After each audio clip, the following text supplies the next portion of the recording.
محمد اسد بن محمد عبداللہ رحیم ارخان سے آپ سوال پوچھتے ہیں، مفتی صاحب میرا گھر جس محلے میں ہے اس میں 5 مساجد ہیں، جب اذان ہوتی ہے تو کیا سب اذانوں کا جواب دیا جائے یا کسی ایک کا؟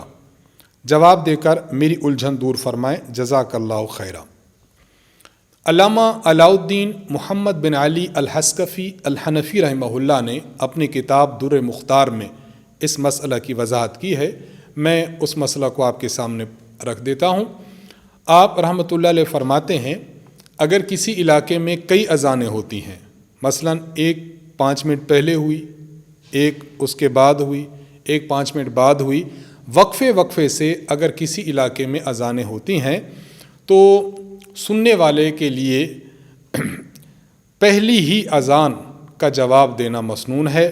پہلی اذان کا جواب دے لے تو اس کے ذمہ سے جواب جو ہے وہ دینا اس کے شمار ہو جائے گا کہ اس نے اذان کا جواب دے دیا ہے۔ پہلی کے بعد دوسری، تیسری، چوتھی، 5ویں ان کا جواب نہ دے۔ اور اگر اذانیں بیک وقت ہوتی ہیں، مثلا ایک ہی وقت میں ہماری مسجد میں، فلاں مسجد میں، فلاں مسجد میں، ان 5 مساجد میں اذان شروع ہو جاتی ہے، تو اب اس شخص کے ذمہ یہ ہے کہ اس کو اپنی محلے کی مسجد جس میں اس نے نماز پڑھنے کے لیے جانا ہے اس اذان کا جواب دے لے تو بس کافی ہو جائے گا۔ تو یہ تفسیر موجود ہے در مختار میں نے اس کا خلاصہ آپ کی خدمت میں عرض کر دیا۔